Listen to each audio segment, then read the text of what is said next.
أعوذ بالله من الشيطان الرجيم. بسم الله الرحمن الرحيم.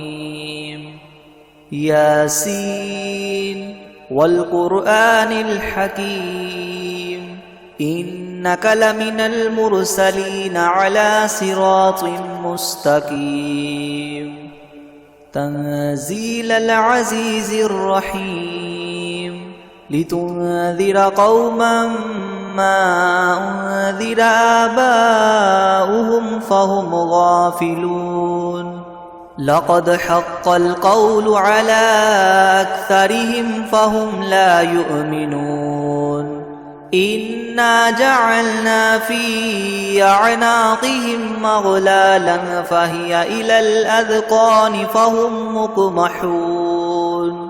وجعلنا من بين أيديهم سدا ومن خلفهم سدا فأغشيناهم فهم لا يبصرون. وسواء عليهم أأنذرتهم أم لم تنذرهم لا يؤمنون. إنما تنذر من اتبع الذكر وخشي الرحمن بالغيب فبشره بمغفرة وأجر كريم.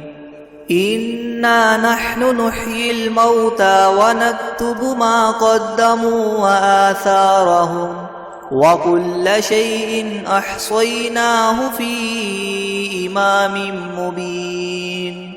واضرب لهم مثلا أصحاب القرية إذ جاءها المرسلون إذ أرسلنا إليهم اثنين فكذبوهما فعززنا بثالث فقالوا إنا إليكم مرسلون. قالوا ما أنتم إلا بشر مثلنا وما أنزل الرحمن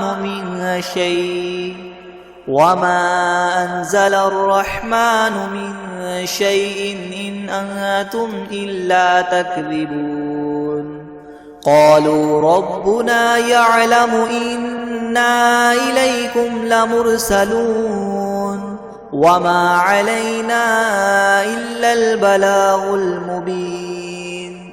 قالوا إنا تطيرنا بكم لئن لم تنتهوا لنرجمنكم وليمسنكم منا عذاب أليم. قالوا طائركم معكم أئن ذكرتم بل أنتم قوم مسرفون. وجاء من أقصى المدينة رجل يسعى قال يا قوم اتبعوا المرسلين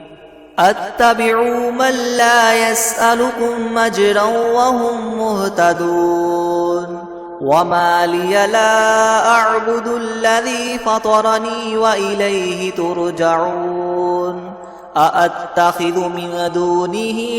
آلهة إن يردني الرحمن بدر لتغن عني شفاعتهم شيئا ولا ينقذون. إني إذا لفي ضلال مبين. إني آمنت بربكم فاسمعون. قيل ادخل الجنة قال يا ليت قومي يعلمون بما غفر لي ربي وجعلني من المكرمين. وما أنزلنا على قومه من بعده من جند من السماء وما كنا منزلين. إن كانت إلا صيحة واحدة فإذا هم خامدون. يا حسرة على العباد ما يأتيهم من رسول إلا كانوا به يستهزئون. ألم يروا كم أهلكنا قبلهم من القرون أنهم إليهم لا يرجعون وإن كل لما جميع لدينا محضرون وآية لهم الأرض الميتة أحييناها وأخرجنا منها حبا فمنه يأكلون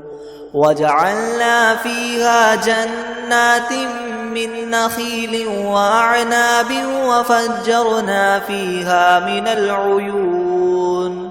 ليأكلوا من ثمره وما عملته أيديهم أفلا يشكرون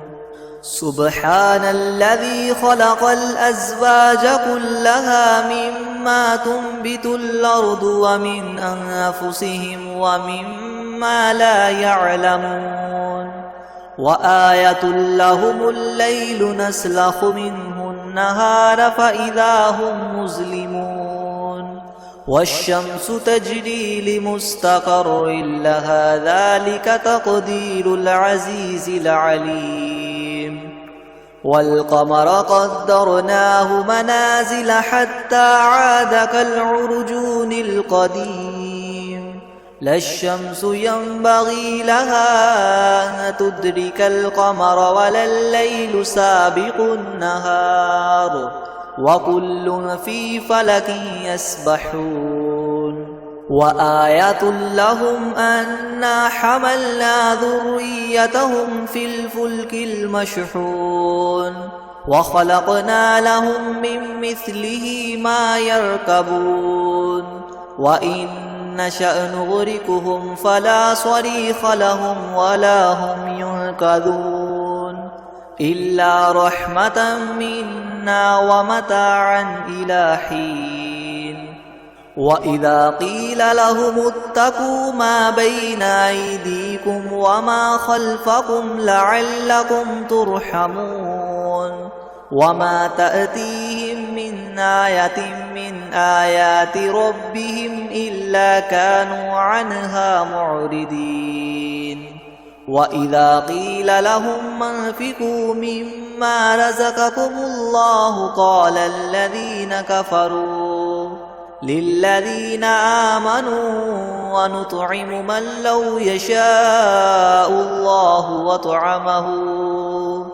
إن أنتم إلا في ضلال مبين ويقولون متى هذا الوعد إن كنتم صادقين ما ينظرون إلا صيحة واحدة تأخذهم وهم يخصمون فلا يستطيعون توصية ولا إلى أهلهم يرجعون ونفخ في الصور فإذا هم من الأجداث إلى ربهم ينسلون قالوا يا ويلنا من بعثنا من مرقدنا هذا ما وعد الرحمن وصدق المرسلون إن كانت إلا صيحة واحدة فإذا هم جميع لدينا محضرون فاليوم لا تظلم نفس شيئا ولا تجزون إلا ما كنتم تعملون إن أصحاب الجنة اليوم في شغل فاكهون هم وأزواجهم في ظلال على الأرائك متكئون لهم فيها فاكهة ولهم ما يدعون سلام قولا من رب رحيم وامتازوا اليوم أيها المجرمون ألم أعهد إليكم يا بني آدم ألا تعبدوا الشيطان إنه لكم عدو مبين وأن اعبدوني هذا صراط مستقيم ولقد أضل منكم جبلا كثيرا أفلم تكونوا تعقلون هذه جهنم التي كنتم توعدون اصلوها اليوم بما كنتم تكفرون اليوم نختم على أفواههم وتكلمنا أيديهم وتشهد أرجلهم بما كانوا يكسبون ولو نشاء لطمسنا على أعينهم فاستبقوا الصراط فأنى يبصرون ولو نشاء لمسخناهم على مكانتهم فما استطاعوا مضيا ولا يرجعون ومن نعمره ننكسه في الخلق أفلا يعقلون وما علمناه الشعر وما ينبغي له إن هو إلا ذكر وقرآن مبين لينذر من كان حيا ويحق القول على الكافرين أولم يروا أنا خلقنا لهم مما عملت أيدينا أنعاما فهم لها مالكون وذللناها لهم فمنها ركوبهم ومنها يأكلون ولهم فيها منافع ومشارب أفلا يشكرون واتخذوا من دون الله آلهة لعلهم ينصرون لا يستطيعون نصرهم وهم لهم جند محضرون فلا يحزنك قولهم إنا نعلم ما يسرون وما يعلنون أولم ير الإنسان أنا خلقناه من نطفة فإذا هو خصيم مبين وضرب لنا مثلا ونسي خلقه قال من يحيي العظام وهي رميم قل يحييها الذي ينشأها أول مرة وهو بكل خلق عليم الذي جعل لكم من الشجر الأخضر نارا فإذا أنتم منه توقدون أوليس الذي خلق السماوات والأرض بقادر على أن يخلق مثلهم بلى وهو الخلاق العليم إنما أمره إذا أراد شيئا أن يقول له كن فيكون فسبحان الذي بيده ملكوت كل شيء وإليه ترجعون الرحمن علم القرآن خلق الإنسان علمه البيان الشمس والقمر بحسبان والنجم والشجر يسجدان والسماء رفعها ووضع الميزان ألا تطغوا في الميزان وأقيموا الوزن بالقسط ولا تخسروا الميزان والأرض وضعها للأنام فيها فاكهة والنخل ذات الأكمام والحب ذو العصف والريحان فبأي آلاء ربكما تكذبان خلق الإنسان من صلصال كالفخار وخلق الجان من مارج من نار فبأي آلاء ربكما تكذبان رب المشرقين ورب المغربين فبأي آلاء ربكما تكذبان مرج البحرين يلتقيان بينهما برزخ لا يبغيان فبأي آلاء ربكما تكذبان يخرج منهما اللؤلؤ والمرجان فبأي آلاء ربكما تكذبان وله الجوار المنشآت في البحر كالأعلام فبأي آلاء ربكما تكذبان كل من عليها فان ويبقى وجه ربك ذو الجلال والإكرام فبأي آلاء ربكما تكذبان يسأله من في السماوات والأرض كل يوم هو في شأن فبأي آلاء ربكما تكذبان سنفرغ لكم أيها الثقلان فبأي آلاء ربكما تكذبان يا معشر الجن والإنس إن استطعتم أن تنفذوا من أقطار السماوات والأرض فانفذوا لا تنفذون إلا بسلطان فبأي آلاء ربكما تكذبان يرسل عليكما شواظ من نار ونحاس فلا تنتصران فبأي آلاء ربكما تكذبان فإذا انشقت السماء فكانت وردة كالدهان فبأي آلاء ربكما تكذبان فيومئذ لا يسأل عن ذنبه إنس ولا جان فبأي آلاء ربكما تكذبان يعرف المجرمون بسيماهم فيؤخذ بالنواصي والأقدام فبأي آلاء ربكما تكذبان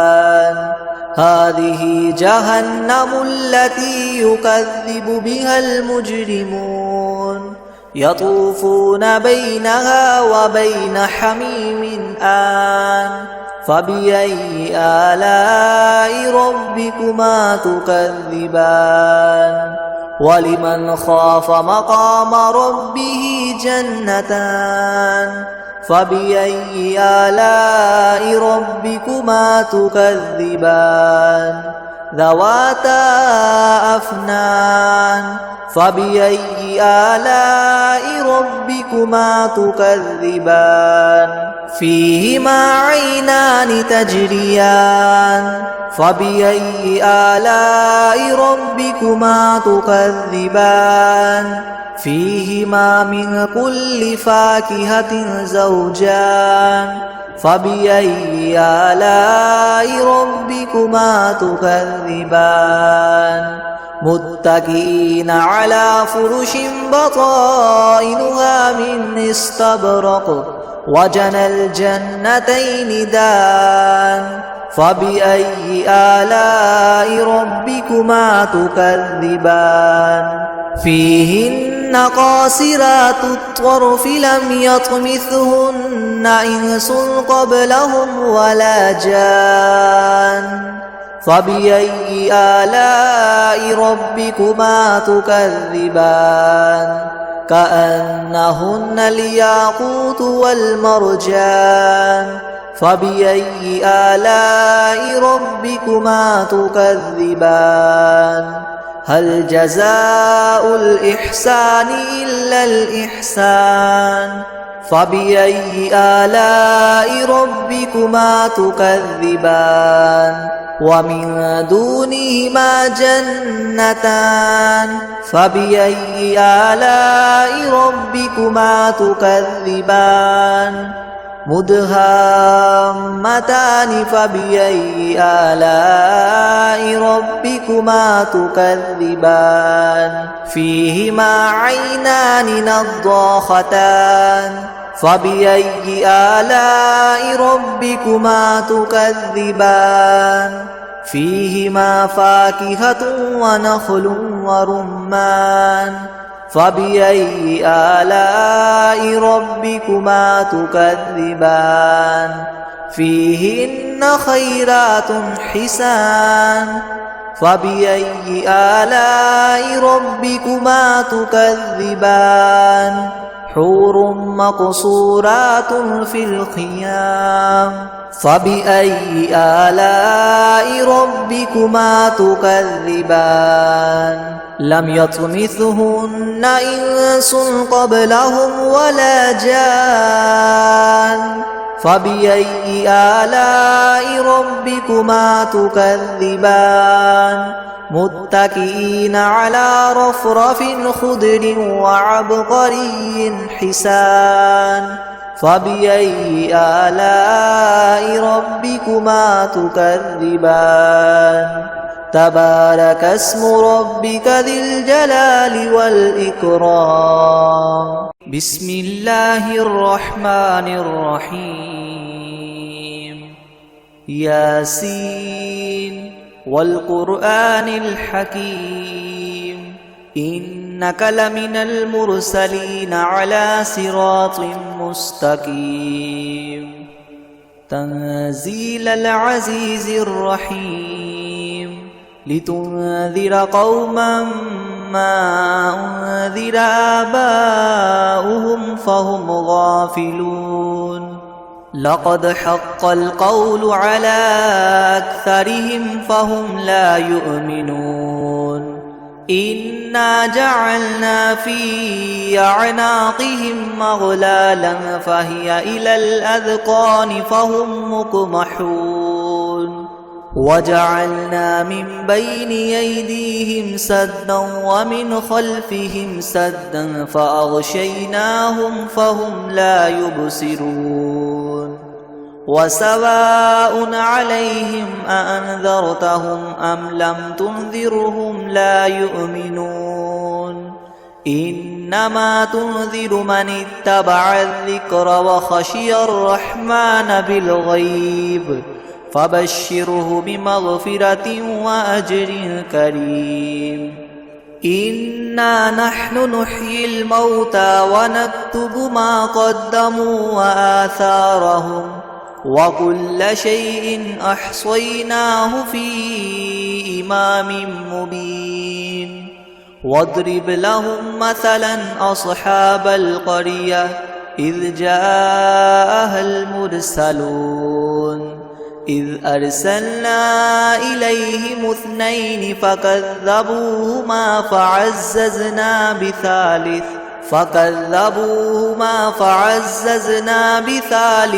فقالوا إنا إليكم مرسلون قالوا ما أنتم إلا بشر مثلنا وما أنزل الرحمن من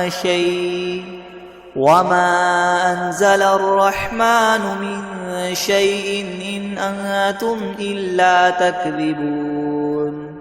قالوا ربنا يعلم إنا إليكم لمرسلون وما علينا إلا البلاغ المبين قالوا إنا تطيرنا بكم لئن لم تنتهوا لنرجمنكم وليمسنكم منا عذاب أليم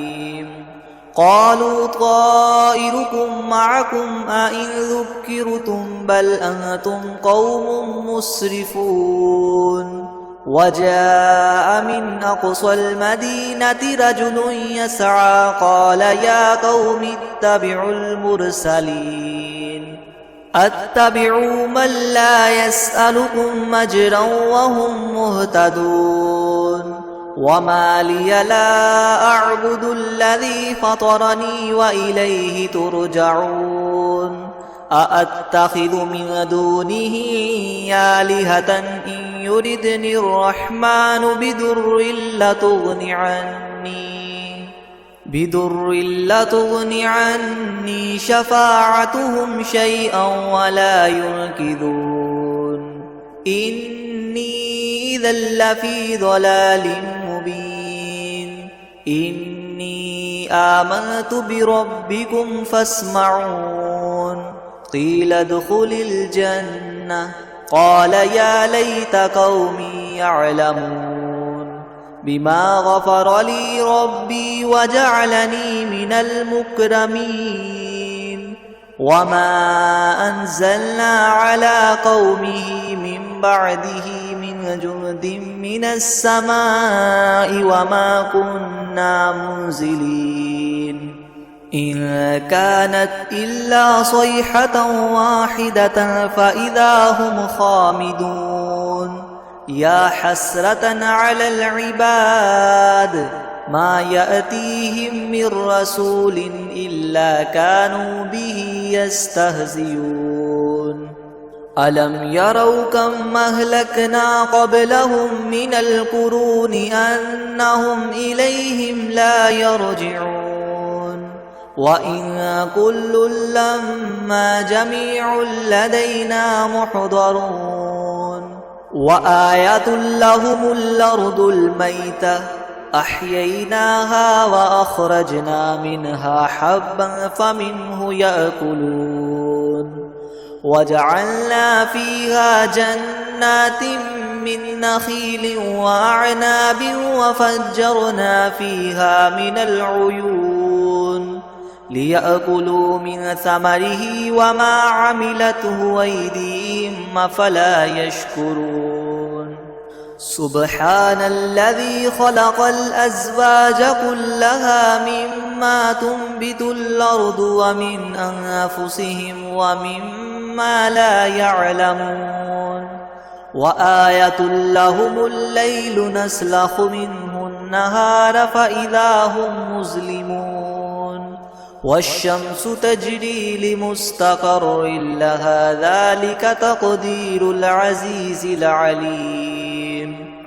والقمر قدرناه منازل حتى عاد كالعرجون القديم لا الشمس ينبغي لها أن تدرك القمر ولا الليل سابق النهار وكل في فلك يسبحون وآية لهم أنا حملنا ذريتهم في الفلك المشحون وخلقنا لهم من مثله ما يركبون وإن نشأ نغرقهم فلا صريخ لهم ولا هم ينقذون إلا رحمة منا ومتاعا إلى حين وإذا قيل لهم اتقوا ما بين أيديكم وما خلفكم لعلكم ترحمون وما تأتيهم من آية من آيات ربهم إلا كانوا عنها معرضين وإذا قيل لهم انفقوا مما رزقكم الله قال الذين كفروا للذين آمنوا ونطعم من لو يشاء الله وطعمه إن أنتم إلا في ضلال مبين ويقولون متى هذا الوعد إن كنتم صادقين ما ينظرون إلا صيحة واحدة تأخذهم وهم يخصمون فلا يستطيعون توصية ولا إلى أهلهم يرجعون ونفخ في الصور فإذا هم من الأجداث إلى ربهم ينسلون قالوا يا ويلنا من بعثنا من مرقدنا هذا ما وعد الرحمن وصدق المرسلون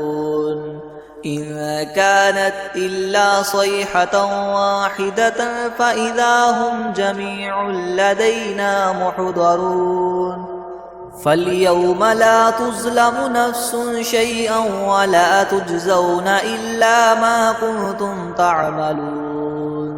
إن أصحاب الجنة اليوم في شغل فاكهون هم وأزواجهم في زلال على الأرائك متكئون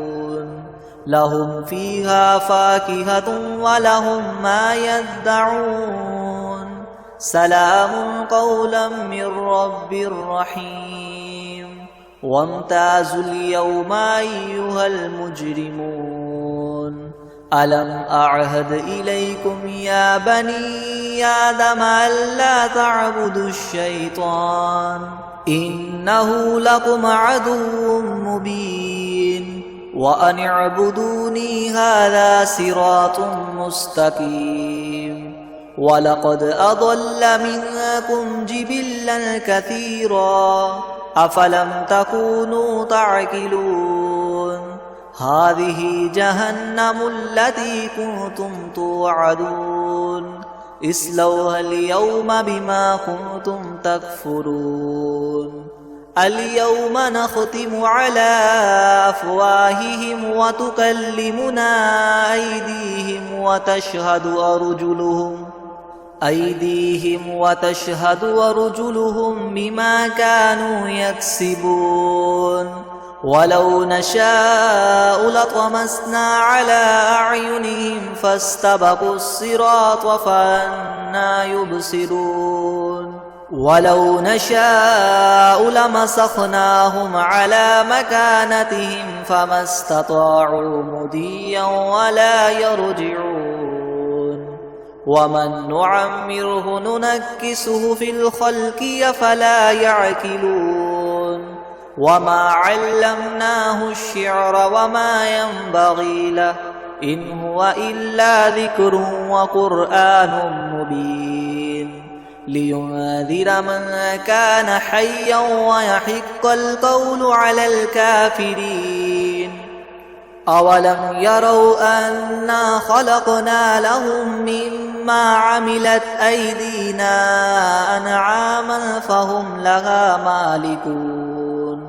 وذللناها لهم فمنها ركوبهم ومنها يأكلون ولهم فيها منافع ومشارب وفلا يشكرون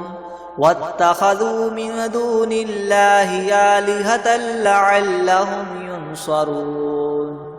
لا يستطيعون نصرهم وهم لهم جند محضرون فلا يحزنك قولهم إنا نعلم ما يسرون وما يعلنون أولم ير الإنسان أنا خلقناه من نطفة فإذا هو خصيم مبين وضرب لنا مثلا ونسي خلقه قال من يحيي العظام وهي رميم قل يحييها الذي ينشأها أول مرة وهو بكل خلق عليم الذي جعل لكم من الشجر الأخضر نارا فإذا أنتم منه توقدون أوليس الذي خلق السماوات والأرض بقادر على أن يخلق مثلهم بلى وهو الخلاق العليم إنما أمره إذا أراد شيئا أن يقول له كن فيكون فسبحان الذي بيده ملكوت كل شيء وإليه ترجعون الرحمن علم القرآن خلق الإنسان علمه البيان الشمس والقمر بحسبان والنجم والشجر يسجدان والسماء رفعها ووضع الميزان ألا تطغوا في الميزان وأقيموا الوزن بالقسط ولا تخسروا الميزان والأرض وضعها للأنام فيها فاكهة والنخل ذات الأكمام والحب ذو العصف والريحان فبأي آلاء ربكما تكذبان خلق الإنسان من صلصال كالفخار وخلق الجان من مارج من نار فبأي آلاء ربكما تكذبان رب المشرقين ورب المغربين فبأي آلاء ربكما تكذبان مرج البحرين يلتقيان بينهما برزخ لا يبغيان فبأي آلاء ربكما تكذبان يخرج منهما اللؤلؤ والمرجان فبأي آلاء ربكما تكذبان وله الجوار المنشآت في البحر كالأعلام فبأي آلاء ربكما تكذبان كل من عليها فان ويبقى وجه ربك ذو الجلال والإكرام فبأي آلاء ربكما تكذبان يسأله من في السماوات والأرض كل يوم هو في شأن فبأي آلاء ربكما تكذبان سنفرغ لكم أيها الثقلان فبأي آلاء ربكما تكذبان يا معشر الجن والإنس إن استطعتم أن تنفذوا من أقطار السماوات والأرض فانفذوا لا تنفذون إلا بسلطان فبأي آلاء ربكما تكذبان يرسل عليكما شواظ من نار ونحاس فلا تنتصران فبأي آلاء ربكما تكذبان فإذا انشقت السماء فكانت وردة كالدهان فبأي آلاء ربكما تكذبان فيومئذ لا يسأل عن ذنبه إنس ولا جان فبأي آلاء ربكما تكذبان يعرف المجرمون بسيماهم فيؤخذ بالنواصي والأقدام فبأي آلاء ربكما تكذبان هذه جهنم التي يكذب بها المجرمون يطوفون بينها وبين حميم آن فبأي آلاء ربكما تكذبان ولمن خاف مقام ربه جنتان فبأي آلاء ربكما تكذبان ذواتا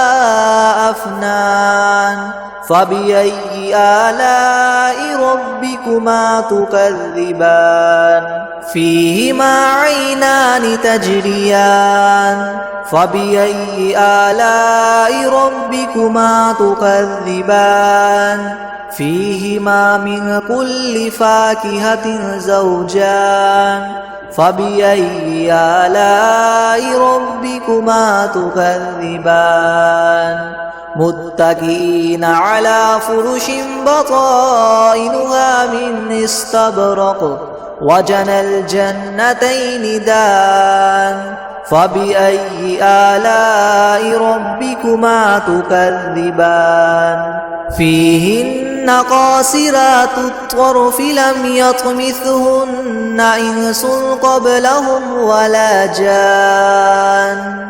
فبأي آلاء ربكما تكذبان كأنهن الياقوت والمرجان فبأي آلاء ربكما تكذبان هل جزاء الإحسان إلا الإحسان فبأي آلاء ربكما تكذبان ومن دونهما جنتان فبأي آلاء ربكما تكذبان مدهامتان فبأي آلاء ربكما تكذبان فيهما عينان نضاختان فبأي آلاء ربكما تكذبان فيهما فاكهة ونخل ورمان فبأي آلاء ربكما تكذبان فيهن خيرات حسان فبأي آلاء ربكما تكذبان حور مقصورات في الخيام فبأي آلاء ربكما تكذبان لم يطمثهن إنس قبلهم ولا جان فبأي آلاء ربكما تكذبان متكئين على رفرف خضر وعبقري حسان فبأي آلاء ربكما تكذبان تبارك اسم ربك ذي الجلال والإكرام